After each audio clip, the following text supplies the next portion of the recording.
No, this is the wrong music. The wrong music? I don't hear any No, music, I'm not man. going to talk. I don't hear any music.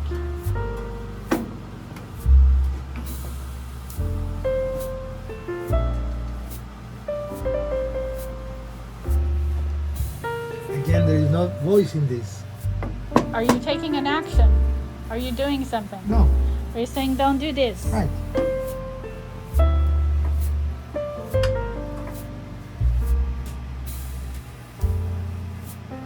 Don't do this. There is nothing, we're not going to be singing. Or not? No. What are we doing? Ah!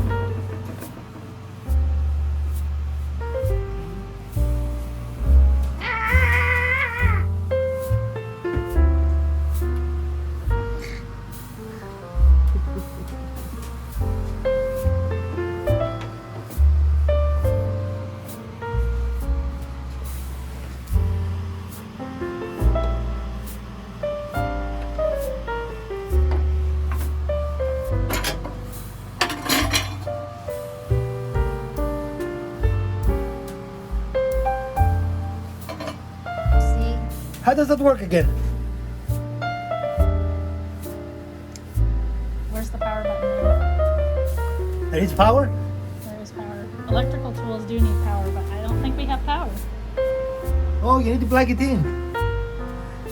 Ladies and gentlemen, lesson number 1. Plug your power tools in or install the batteries. Have your hamster start running on its wheel. Okay. However you get your power, right? Right. Happy holiday, friends, and welcome to another frozen, well, not quite frozen, but cold North Carolina weekend at the homestead.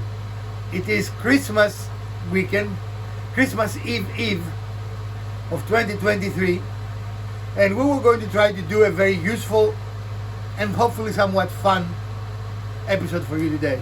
So stick around, this is going to be a very good episode. So let us take you today on a trip around the table saw. Trip around the world of the table saw. And your tour guides will be Mrs. DIY and Elpida, with your master of ceremonies, Professor DIY. And the captain. The captain. This is a table saw. Very specifically, this is called a job site saw, and it comes with a stand. Most people that are doing DIY, garage work, things like that, will have this type of saw.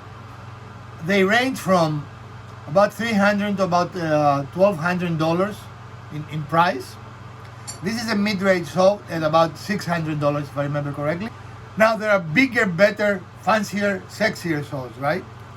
That they're called cabinet saws, but they're about the size of our soap. So we couldn't have it in our saw. And there are smaller, less powerful saws. This is a 10 amp saw, and it has a 10-inch blade. There are saws with smaller blades, saws with bigger blades. 10-inch is a good size for the average woodworker, for the average homeowner.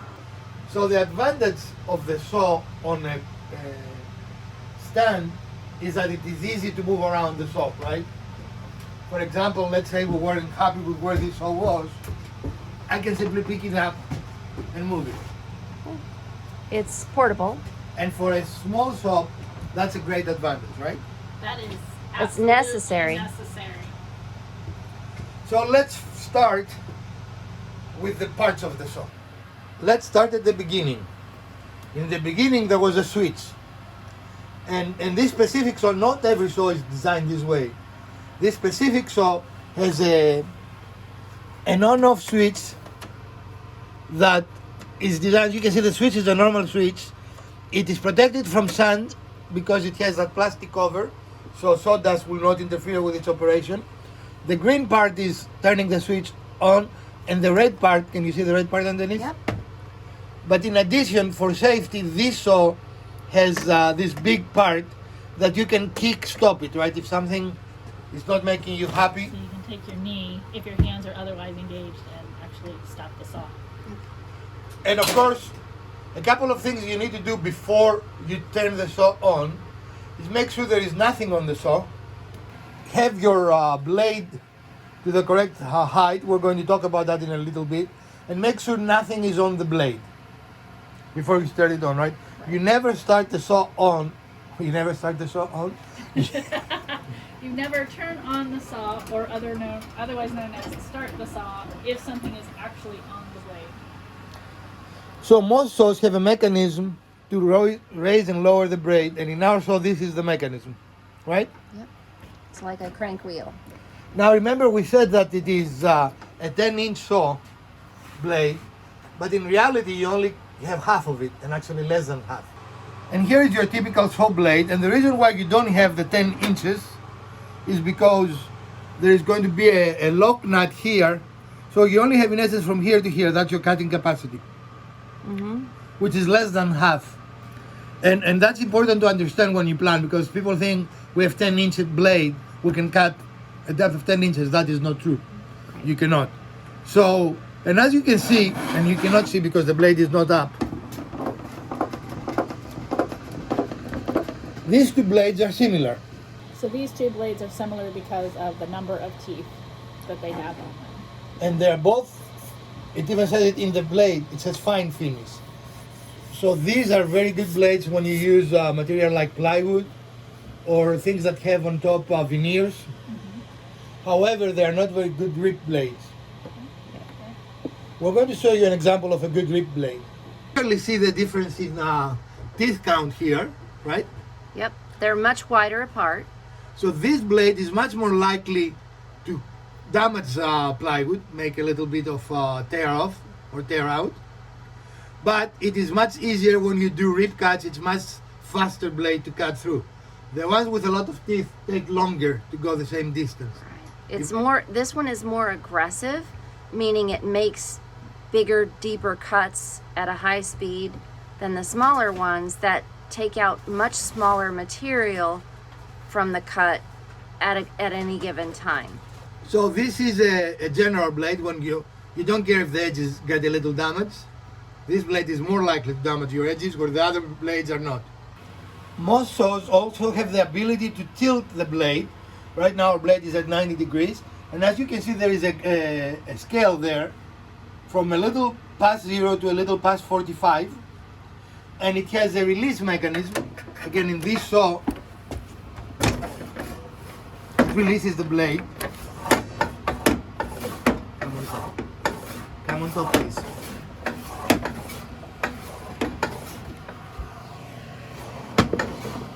And you can release the blade up to 45 degrees. Then whenever you are in the correct, remember to lock it, because the blade, as you can see, kind of swings freely here. So you need to lock it back, and the mechanism will be similar but not identical in every saw, right? Right. Now in this specific saw, we also have a lock, which is here, for our extension table. Those locks can be in different locations for other saws, but every saw with an extension table. So why do we need an extension?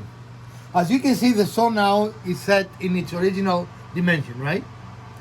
And we have a reasonably tall piece of wood. You might also notice that my hand is here. So if I let my hand go, this is what the wood wants to do, right? Now, let's open the extension. And as you can immediately see, now we're much more stable. Does it make sense? So the major reason for an extension table is to put bigger pieces of wood on your saw and remain stable, right? Now that has a caveat. You might think how you cut, because as you can see, even with the extension table, in one side we still have a fairly small offcut, where in the other side we have a reasonable sized one. But that's something we can figure out. That, just keep it in the back of your mind, right? It is not mirror anymore. It doesn't have the same distance from side to side. Again, not every saw will have it. If you have not bought a saw and you're looking for one, I highly recommend buying one with an extension table. What do you guys think? I mean, we use ours. Yeah. We use ours quite a lot. Yes, we do. Changes the scope of what you can do with it. And the last thing I want to say about extension tables is that it will change your scale of how you cut. Table saws usually come with a measuring tape attached in them, and that measuring tape shows you the distance between your fence and your blade, right? Right? So as you can see, there are two blades here, so that cannot be 3 and 30 inches at the same time, Right. but it can, because the top one is the extension table open, and the bottom one is the extension table closed. And the way you set them, if you bring the extension table, see there is a 0 there, right? And a 0 there. Yep, there's a 0 on the bottom ruler here. So this piece of equipment is your fence. Every saw will have a fence. They will not all look like this, but every saw will have a fence. And you start setting your saw by touching your fence to your blade. And if you come here on the scale, you're going to see it says 0. Yep. So now, if we move the fence, what it reads on the lower scale, so whatever it says there, it reads 5. Okay. And then, if you want to double check that your scale, your fence is set correctly, you can come back here and you see that this is directly mid-center of your blade and your teeth, so it's at 5. And to make sure what the distance is from the tooth of the blade to the fence, right? That tells you how much wood is going to be between Right. the blade and the fence when you're done. So for this, if you actually need a flat 5 and not an on-center 5, we would actually need to move that just to the side there so that the side of the tooth is lined up with the 5 on your measuring tape. Yep. Okay? Now, what is the capacity of this saw? It is 14.5 or 15. So without an extension table, this saw has a 14.5 capacity. Means is the width of our table here, the widest that we can cut is from the fence over here all the way to the blade is going to be 14.5 inches. And again, that is without our extension table. So now to mirror that, you can see that the top gauge is now set at 14.5. So you see that you're over here in the window, you're at 14.5. In both. And now this red gauge is also set at 14.5. And now what we're going to do is lock our fence. No, we're locking our fence here. Yes, Correct. to keep it at the 14.5, and then to get our extension so we can cut wider pieces is I our, think it's unlocked, so you okay, can move it. it's unlocked. So now we're starting at 14.5 as our measurement. In both scales. Yep. The But next- now only this scale matters. right now only the top scale, the top measurement is going to matter. So now we're going to go, let's just call it 19. I can't quite see, are we at 19? Yeah, we're Yep. Okay. And so then, just to double check us, looks like we need to move out just a hair. Whew. Okay, we're at 19. Okay, so that means that our table is now set at 19. And if we wanted to cut it at 19, we would then make sure that our lock is put down in place. correct, because now this can move. Right. This is still movable, right? Right. And now what is the advantage? We went from 14.5 to, let's say, 19. And we can go all the way to 30. Lupita, can you open it, please? Yep, all the way to 30.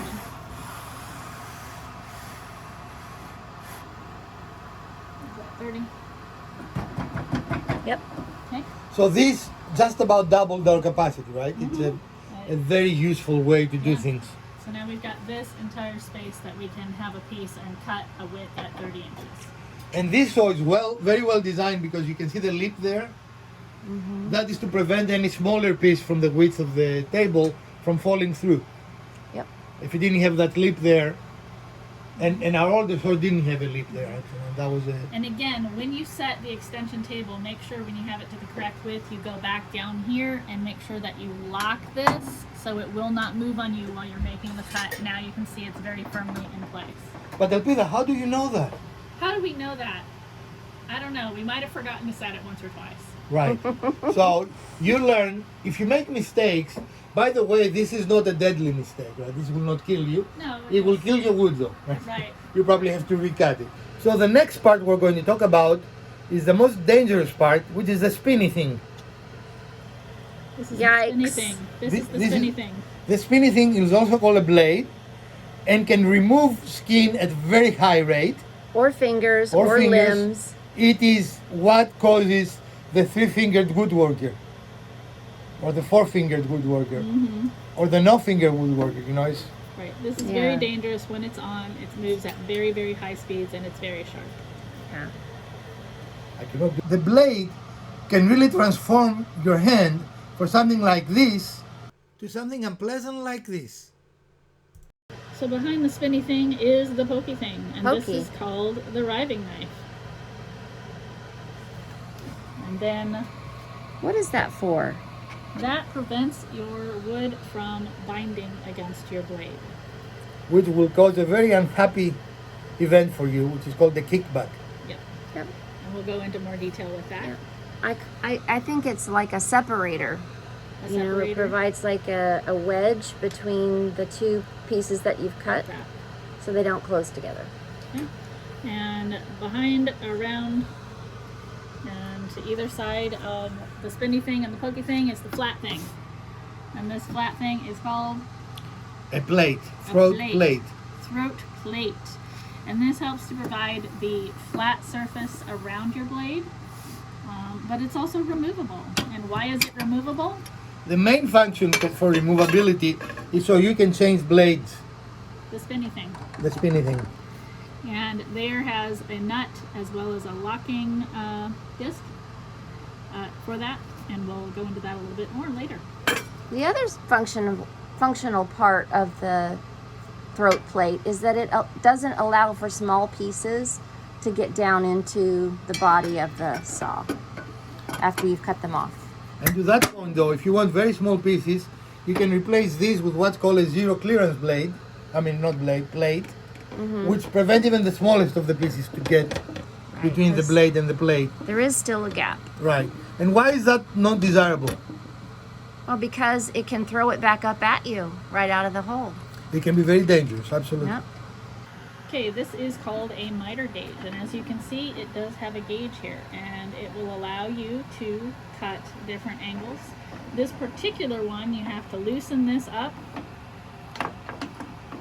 in order to change the angle. You can see here, you can go to a 45, which might give you a nice angle for something. The big kicker for this one is you cannot use this miter gauge along with your fence. So when using the miter gauge, you need to make sure the fence is removed. It is a very dangerous practice to do that. We have done it in some of our videos, but we always say this is a dangerous practice. Okay, so it looks like it's kind of part of the saw. Is it part of the saw? It comes with every saw. I mean, oh, it comes out. It goes right in the channel. It has a little wheel on the end that kind of guides it through that channel. And this is for, I guess, stability, to make sure it doesn't move around. Right. Because you don't want to change, you know, how your wood is meeting the blade. Right, but it is made to go back and forth in the channel very smoothly. Slides, yeah, okay. But you don't have to use it at an angle like that, right? Right. So what if we just leave it at the 90 where it's kind of at a right angle? Then do we need this at all? Yep. Yes? Okay. So it looks like you've got two hands now, but a stronger hand. It's stabilizing and No, you wouldn't have that. You wouldn't be touching that side. keeping, looks like you're keeping the piece of wood stable across the blade. There are two channels for the miter gauge, and I think most saws come with two channels, one on the right and one on the left of the blade. And you can use either one depending on how you approach your saw. So when you want to take your saw on a date and you want to take it off this handy little base that allows you to move it real easily, every portable job site type table saw is going to come with some handles. And so if you're Are removing those it, love handles? they are, absolutely. That's why you're going on a date. You love the saw. Right, and so it makes it really easy to pick it up and go like this. So coming around the side of the saw, a different side, you can see that there's a power cord wrapped here around these little handles, and This particular saw is a power saw and it needs electricity to run. Most table saws are that type, but there are some that run off of battery power.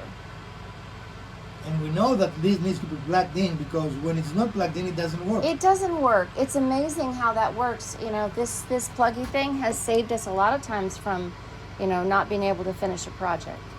And Then we've got this hole down here. What is this hole? this is a dust collection port. Why do we need that? So the dust of the saw doesn't go all over your face. But in our case, in this saw, it does. Yeah, why is that? We have no idea. Well, you can see that there's kind of a space around this pipe that's coming out of the middle of the saw. The dust collection is supposed to take the dust from up here through this cavity, the space underneath the saw blade, and all the dust that is flying around in there from having cut wood comes out through this hole. You can attach a vacuum or a soap dust collection system to it. Yep, and we typically attach the shop vac to it, which has worked on our other table saw flawlessly to collect the sawdust. However, on this one we've had a problem of it just kind of landing inside the cavity and not funneling through here. We're not exactly sure why that is, but it sure makes for a messy project. And we haven't quite figured out exactly what to do about it. So continuing our journey around the saw, coming to the last of the 4 sides, and you can see that there's kind of some holdy places here. What is this thing? That is a push stick. Push stick. Okay. So this saw that we bought has a built-in push stick. Of course, you can take it out of this holder part and use it to push wood between the blade and the fence. And then it also has a place for the miter gauge to sit. Therefore, all the pieces of your saw can sit together and you don't lose them like some people who lay them around the shop and we can't find it when we're ready to use it. Well, we have an upgraded miter we cannot find. We clearly can find that one because it's right there. It is today. So we're going to raise the blade to full height, which means that we're going to raise it as much as the crank allows us to do. We're going to only stop when the crank doesn't go any further. Release the Kraken. Release the Kraken. And is that it? That's it. That's it, man. And let's see what is the capacity of the 10-inch blade. Actually ends up only being like 3 and what? A quarter? Yeah, about 3 We're not sure because a 4x4 will not cut through. 3 1/4 is really what you get out of a 10-inch blade, at least on this saw. Which is how if you think about it because it's a 10-inch blade. Right. Could this table saw take a bigger blade? No, it can take smaller blades but no bigger. If you tried to take a bigger blade, it wouldn't fit in your space here. It would interfere with your writing knife, and that's assuming you could even get it on there. Now there are 12-inch diameter saws. So you can buy a saw that takes a bigger blade. And again, always you can go lower. For example, Dato stacks offer a smaller diameter. They're like than an 8.5 or something. Yeah. Somewhere in there. There's one other feature that every table saw should come with, and that is this little wrench. This one has a little wing nut that's holding it in place. But as you can see, it's got some different shapes here. This one is a hexagon, and this one is kind of almost a scallop look to it. But this is a wrench that you would use to remove or replace a blade. Let's cut some wood, Elpida. All right, so we've selected our piece of wood to cut. We pretend select and Yeah. we'll pretend cut. Right, so we have the length of the wood and the width of the wood. So the length is the longest part and the width is the shortest part. Okay, and the first thing we want to do is set our blade to the correct height. And so for this one, we're putting the piece of wood up against it, and I've got it actually at a pretty good height there. It's just above the wood itself, so that means it's going to go all the way through, but it's not going to come up so far that it could be a really bad hazard for us. So Want to why? see the teeth above Right. the surface of the wood. So why would you choose to do it that way versus having the blade all the way out? It's just dangerous to have your blade up that high, right? That's when you go from this to that, Right. So it is a safer way to cut. right? Okay. And so again, if I was going to cut the length of that, that is called a rip cut. And to do that safely, I would bring in my fence and I would set it. And let's say that's the length, the size that I want it to be cut. I'm going to set my fence here, and then as the blade goes through it, it's going to cut it here, and that's going to be the correct width for my cut. Now, let's say that this is the correct length, and I want to do a cross cut to make this one shorter. I actually need to remove my fence. Okay, so let's say this width is correct, but I need to make it a shorter length. So what I'm going to do is turn it here, and again I've removed my fence, and I'm going to now use my miter and bring it here, and I will use the miter so that it is completely flush, and then I would bring this forward into the blade, and the blade will cut through, and then I would have a shorter length. And that's the cross cut. Yes. A quick and easy way to know about how to set your fence if you don't want to measure every single time. Let's say you needed 10 pieces that are all this same exact width. You're going to put that up against your blade. You're going to bring in your fence here. Make sure that it'll move a little bit freely, not super tight, and then you can set that. And then every single time your piece is going to be the exact correct width. You can do that with lighter pieces as well. Alright, so let's say this is the width that you need of pieces, and you have a piece like this that you want to get those out of. You're going to take this piece, slide it up against your blade, and then move your fence to meet it. You're also going to make sure that this will move pretty freely. Set your fence, take your piece out, then you can run your saw here, and as you run this through and we're doing the ripping of this board, it's going to go all the way across and make those pieces the same, and you'll just bring it back every single time. And you can continue to use this piece until you don't have enough Right. to make another cut. So let's say you have a 4x4, which isn't really 4x4 as we all know, because dimensional lumber is never what they say it is. Right. So this one's actually a roughly 3.5 inch by 3.5 inch piece. And we know that our blade does not go 3.5. Does not go quite 3.5. What are we going to do to cut Uh-oh, through we this need a new piece? saw, Mrs. DIY. Yeah. We need a bigger blade. I'm not sure how this is going to work. A new saw, a bigger blade. How are you going to manage that? The way we have figured out to do this pretty safely is by lowering the blade all the way. Hey, Peter, that will not work. You're going the wrong I direction. know, that's really not Are we going going to do the short end first? Yeah, the short end of the square. So we would have it like this. We're going to bring it over our blade at whatever thickness you're trying to cut. Make sure that your fence is set and locked So you can see that it is positioned over right the blade. above the blade. And then you're not going to use your fingers. You're actually going to use a safety tool. What do we have as a safety tool? We have this to help hold this in place. And then you're going to slowly bring this blade back up, and it will cut safely through.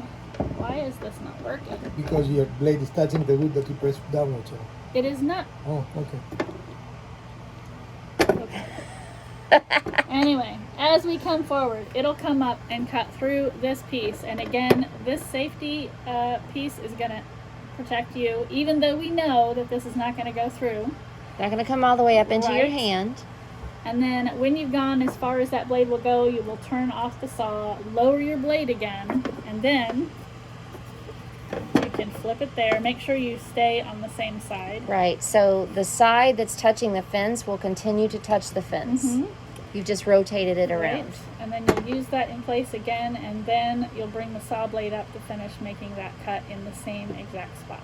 So you rotate it 180, not 360. Now we've got a collection of things that did not come with our saw, but are very handy safety tools that we wanted to talk about.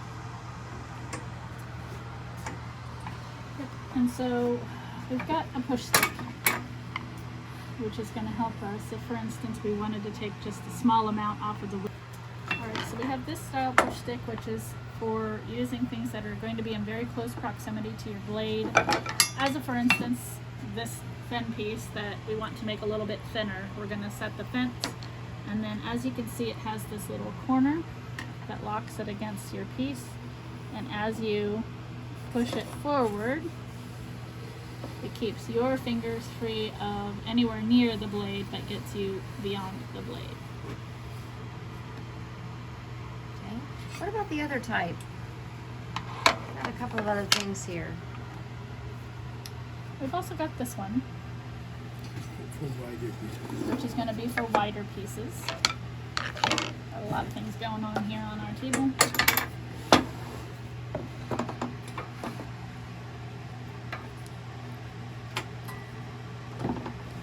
Which you can use this one, and it would be the same thing. Again, it's got that little angle, and it's angled for you to push this forward. This might be in handy to help hold this in place, so that as you're moving forward, it stays up against your fence. And that's Yeah, gonna go and that's through that. important. Why would that be important? You see what just happened Yeah. there? It kind of went like that. So that changes your cut and messes up your cut. So you want to keep it up against your fence. You want to keep it straight, and this is gonna push forward. Now this is moving a little bit more because it's also not moving through the blade. Right. So typically your blade's going to come in through here and it's going to stay straight up against there. So my hand would not be there. But this is very important to kind of keep that wood up against the fence where it needs to be. So you're not pushing towards the fence. You're just pushing down so that it has something to move It's more of a guide. and control it. The only thing you don't want to do is to have this across from the blade itself. So it needs to be in front of the blade. Right. It needs to be in front of the blade so that it doesn't put pressure on the blade, which could be By dangerous. front, you mean what? What is in front of the blade? Ahead of the direction of the blade. Right. You never want to put it, for example, here. You're Should past be the set half up. point of the blade, right? Yep. Well, I'm clarifying what the head of the blade is. So this very large one, just like the smaller ones, has a foam bottom that is very grippy, and it is designed to help you move the piece through your saw blade. And this one would be used in the instance of where you're trying to make a dado. What is a dado? That's where you're going to cut a small piece out of the section of board, which means you're not going to go all the way through it. And this one would be used to go directly over the blade so that you're moving your piece over. And again, the blade's not going to come all the way through. You're not going to cut through your tool. You're not going to cut through the entire piece of wood. You're going to create what is known as a groove, which is officially a dado or a rabbet, right? In some places. As long as you have the height of your blade set correctly so that it will not go all the way through. Right. Well, actually, that's why you have it. In case you make a mistake, it's better to cut through this than your fingers. What's up, Buttercup? Buttercup. Okay, what's next, man? Next is setting our saw. You don't just take it out of the box and you start cutting. I got some metal up against the blade. Is that a Yes. good thing to do? Not if the blade is spinny. Okay. Spinny blade and metal thingies do not do well together. Bad, sparky things happen. One of the things you need to set for your saw is that it is 90 degrees, actual 90 degrees. Definitely when you first buy the saw, you need to set it. And every time after you move it to an angle other than 90. And then you bring it back. So, if we're using our gauge here and we set it to some angle to make an angle cut, it says it's 90 down here or at 0, then we want to make sure that it really is. What are Correct. we going to do that? So you can use a small square. This is called a builder square. That's the name of the tool. Okay. Even though it is a triangle, it's still called a builder square. Yeah, how come a triangle is called a square? I think because the tool is intended to square things, Like basic geometry that I learned in school, that's not a square. right? But the tool is used like To make things square. what we're doing is taking square, for example. Okay. We're taking square with a triangle. So as if everything else in woodworking wasn't confusing enough that dimensional number is not actual dimensions that they say, now you're using a triangle for squares. Right. Okay. So you of course it has to be square to the table of your table saw. So our table is square, flat. Okay. Now I'm using this for two reasons: to show you you can use it. But if you use this, you know this is higher than our blade. So there is a caveat. What is the caveat here? You need to make sure that you are between two teeth, And how come that is? because you might want to be on the side to show that Nope, we're seeing it really good right here. it is not square. Yeah. So that tells you it's not square when in reality the blade is square. And the reason for that is because this tooth kicks your triangle square, out of square. So it makes things look like they're wrong. And square when they are not wrong. Right. And so then when you put it back between the two teeth correctly, And you can see our blade is square there to we the go. table. Yep. Now we're good. Okay. Now, if you don't have one of those, or you don't want to worry about going between two teeth, for example, a higher tooth blade might be impossible to get between tooth. I mean, I can barely go between those two teeth, right? I mean, And it's that's like, because, yeah, you've got a very small tool here that actually does fit, but maybe you have a bigger triangle square. Okay. now, if you don't have one of those, or you don't want to deal with this, you can use something that is lower than your blade, your teeth. teeth, and then you're achieving the same purpose. So again, we've got square here. You can see that it's very nicely up against the blade. The teeth are not a problem because they're not even anywhere near that. Correct? There we go. So And now we have an L square. a L square. So none of the tools we use to square are square. Or an actual square. I was thinking to use the 1 to 3 blocks, and then I realized they are not square either. No, they're rectangles. Right. Right. So you cannot square with a square. That's what we're trying to say. Exactly. Okay, what do we have here? Doohickey. Doohickey. This roller. This doohickey doesn't come with a saw, any saw, but it has become our favorite doohickey. We're from the south. We're Southerners. We are? Yeah. We say You're doohickey. Greek Southern. I'm a Greek Southern, a Southern Greek actually. Okay. Okay, y'all. Here we have our doohickey. What's Doohickey. another Southern term? It's the metal spaceship. The metal space. Thingamabob. And this has two purposes. The initial purpose, but not the purpose we're using it for, The Dumaflashi. a Dumaflashi, yeah, is to make consistent cuts. Let's say we cut a piece of wood from this piece. So we set it and it touches, there is a bearing here. Can you see the bearing or not? Yeah, we can see the bearing. Whoop, there's the bearing right there. And so all we have to do now is to make sure that our fence is parallel. Can you lock it? Locked. We cut through, we're doing everything wrong here. The blade is all the way up. You know? Yeah, yeah. So we're just demonstrating the process. We're not going to do it. But we're going to take that down a little bit because your hands are flying. Your hands are flying Okay. over the spaceship. All right. Okay. So we're going to cut this piece, right?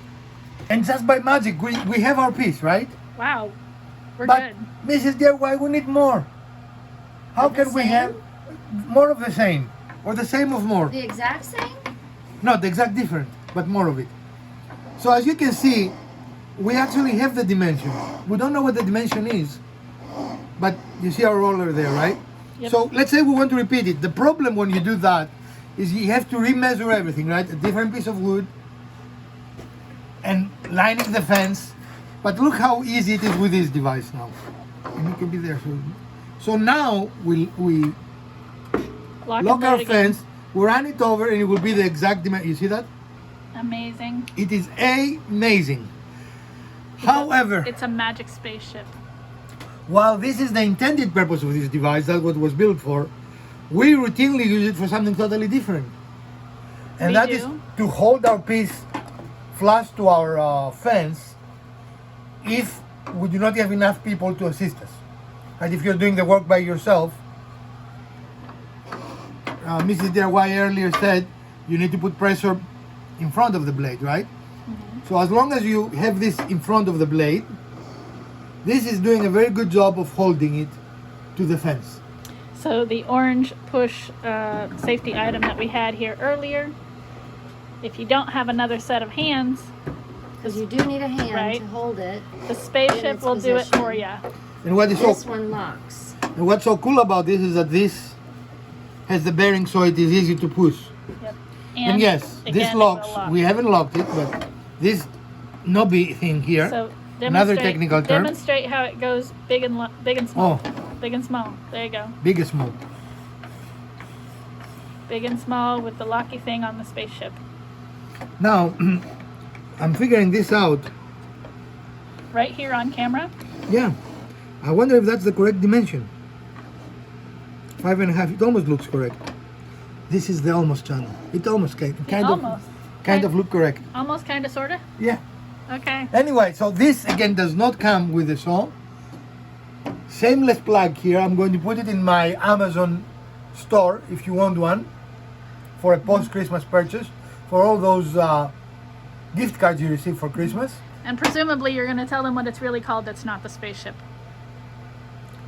Or Dumaflagi or Thingamajig. Dumaflagi. What is a good southern term? Dumaflagi. Thingamajig. That's my favorite one. Excellent. Dumaflagi it is, you know. Yeah, I will try to find out what this thing is called. And if I do find out, I will put it up here. You'll find up?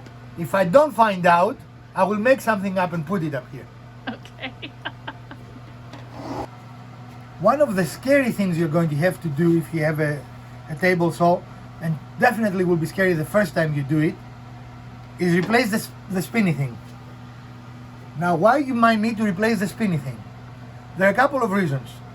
After a while, they become very blunt and they don't cut very well anymore, right? Mm-hmm. And the way you will know that this happened is you're going to see burn marks on the sides you cut. In both sides, there are going to be burn marks, right? Would you also maybe see more splintering of the wood if the blades aren't quite as sharp? You may, depends on the wood, but you may see the wood splinter more. Definitely you will need to put much more pressure to make the wood go through, and you're going to hear your saw kind of Struggling. Groaning. laboring, groaning, and Mm-hmm. in at least one case, I don't know which one of the thieves did it, but in our also that someone burned it. I don't know which one of the thieves You burned it. don't know who did that? Someone insisted of pushing through a very complaining saw Someone. blade. That's because that was the first blade that came with the saw and never was changed. It was the original blade to the saw you'd had for years My and Ryobi, years and yes, years. that I had for 10 years Uh-huh. on the same blade, and I burned the motor up. Pro tip, change your blade. Don't keep the same one on there for 10 Nothing years. against Ryobi. I mentioned Ryobi, but the saw was fantastic. The operator was the problem. Mm-hmm. Okay, so what are we doing? What do you call that, Akra? The biggest problems with any tool, including the table saw, is when you're picnicking. What is a picnic? I don't know. Picnic stands for problem in chair, not in computer. Or in cutting thing. Sure, cutty thing. The cutty thing. This is Yeah. our cutty thing. All right. So let's show you how to do it. Okay, so as we previously talked about, we're going to get this little doohickey on here. Remove the wing nut. Now, most saws come with the wrenches you need. And Try many not- saws require 2 wrenches. This one only requires 1. And try not to lose your wrench or the wing nut. It's very handy to have it there because you don't want to be searching your shop for tools that you can't find, because that never, ever, ever happens to Never. us. Never. So the next step will be you need to remove the throat plate. A common mistake before I remove it, do you see these little screws here? Screws, yes. Those actually are not holding the throat plate down, so you don't need to remove them. What are they doing? Those are balancing screws that make sure that your throat plate is flush. So if you're dipping, you're going to bring the screw up, and it's going to raise the throat plate to be correct So these screws are not for screwing, they're for unscrewing. They're for unscrewing. And they're actually used to fine-tune this plate Right. to keep it flush with the rest of your table. And again, many beginners try to attach for example, here you see these plates, and people try to tighten this, but I will show you very clearly that these screws have nothing to do with that because we didn't touch them. Right, so what does it look on the end? Okay, Just protrude through the so hole they there. come out there. Let me see if I can zoom in. You can see how it is just above the plate. So it's a and each spacer, one it's is not a... different. Yep, it's an adjustment. Okay, Now, step 1, you remove the throat plate. Step 2, you raise the blade as high as you can. Step There we go. 38, make sure you are unplugged. no power to this power tool at this time. It is important. Now, I said in some saws you need 2 wrenches, right? Mm-hmm. And the reason for that is that you have a nut on one side and a nut on the other. Mm-hmm. In this specific saw, we actually have a level. A level, isn't that a lock? Yes, and what it does is instead of having a stationary, what do you call it? Doohickey? Doohickey. The doohickey. Wrench, this locks it. Okay, so that's your locking lever. Yeah. Then you attach the. How many people does it take to change a blade? Quite a few, actually. No, I had a senior moment, and I couldn't remember the direction. So this seems to be the standard direction, right? Yep. So this is a lefty-loosey. And once you break it, you don't use the lead anymore. You can use your fingers, and you have to remove the nut and the locking. It's a lock washer. Okay, so lock washer, the nut, the lock washer. You can see, is this one keyed? Yes, it is. So you can see that it actually has a directionality for when you're putting it back on. So you can see it's got edges here and it's got the rounds there, so you will need to make sure that orientation is correct. And then the blade, be very, very careful. Comes out. It is a tight squeeze. Yes, it is. Okay. Very, very carefully, because these are very sharp teeth. Yeah. Okay? Now, again, there are 2 reasons why you will need to do this operation. One is to remove the blade because the blade is old and is not cutting very well. Or 2 is because you need a different blade. For example, this blade should not be used to do a lot of rip cuts because it will prematurely age. And let's face it, this blade, because it has carbon teeth, is actually more expensive than a ripping blade. Okay. So don't use a finished blade. This is called a finished blade, by the way. Mm-hmm. And don't use a finished blade for ripping. You're wasting money, right? There is so much life in the blades. Okay. The ripping process is a rough process. That's why you need a rough blade. Okay. Now we're putting in our new blade. What are we gonna So do? installation is the reverse of the removal.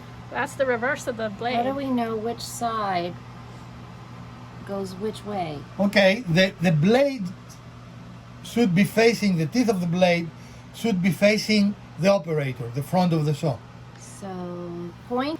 Now, a cheating way, and it works 90% of the time, is the writing on the blade goes to the outside. You can see it, right? If you turn it around, the other side has no writing on it. And that is true for the majority of the blades. Okay. And is there anything else that'll help us find? On this specific saw, in many saws, but not all saws, there is also on the riving knife some information that tells you the direction. It says rotation, and then, yep, And even the blade, this blade, not every blade, it's says going in this rotation. direction. Okay. Up and around. Of course, this all can be rubbed off. As you can see, a lot of this has been rubbed off. So if you're changing blades often enough, the blade itself is not an indicator, it will rub off. And here on the riving knife too, you can see an actual example of a tooth and how it should be oriented with the pointy part up. Okay. Excellent. So we're going to reinstall the blade because we want to be using the wrong blade for our rip cuts. You know, until this moment I didn't even realize we've been using a finishing blade on this saw. Because it's been cutting so nicely. Yeah, but we need to buy a blade that it is a rip blade. Okay. All right, so the blade is now back in place. And again, Don't forget your pressure washer. Pressure right? washer. And again, it's keyed. So it does have to be lined up correctly with the, what is that? That is pokey called thing. the arbor. The pokey thing. The arbor. Okay, sure. And from our friends in Europe, American arbors are long enough to accommodate dado stacks. European arbors are not, because dado stacks are illegal in Europe. So our apologies to our European friends. Okay. Everything else is the same, however. The nut here. Yeah. So the only difference is that your arbor will be much shorter. And again, just make sure you're really careful so you don't drop that down into the underskirting piece there. have And to that dig you it up. don't Right. hover your body parts above the blade. Which will be painful but not horrible. So this is now finger tight, and then you're going to take the wrench You have to lock the blade. Yeah. Don't go crazy on it. Just And enough. just enough to lock it in place. Okay. There we go. You reinstall the throat plate and you're ready to use your saw again. When you want to store your saw, you're done with it, you need to store it with the blade down, fully down. That protects you and the blade. And it takes a little time, but get in the habit to do it. It's a good habit, right? Also, do not leave the fence on your table saw, because you can knock this fence out and break it. No, you won't have a good afternoon with that. And for this particular saw, there is a storage cubby on one of the ends for On you. most saws, actually, there is. Okay. And that'll keep your fence with it. And again, you won't be searching all over your shop for it. The only piece we did not speak of, and the reason is because I don't know where I put it. There is a blade guard that every saw comes. It's a plastic little device. I'm not going to tell you to remove it. I'm telling you it's there. If you're a beginner, try using it with the blade guard. It is not a bad thing. I will tell you, I've always removed it from my saws. I like to keep the riving knives are very, very important for protection. The riving knife prevents the saw from kickback, or it doesn't really eliminate it. It makes it much less likely to kick back. So it's a very important tool. But again, safety is your decision, not ours. So our cost for today was free. This was a gift that Mrs. DIY gave me 2 Christmases ago, right? So it didn't cost me anything. But if you want this saw, it will cost you around, what is it these days, $650 I think. About $650. What we showed you is not specific to this saw. When it was, we made the point that it was about this saw, right? But 99% of what we show you will apply to any saw you purchase. So by now, we should have taken your beginners level skills to the table saw trip and made you a master. So you're welcome. This is our Christmas gift from us to you, the new woodworker. We're very happy you joined us today. This is our episode for today. Not a maker's episode, but sometimes you need to learn how to use tools in order to use them and make things, right? So from Professor DIY, Mrs. DIY and Elpida, Happy holidays. We will see you next week, and let's build something together.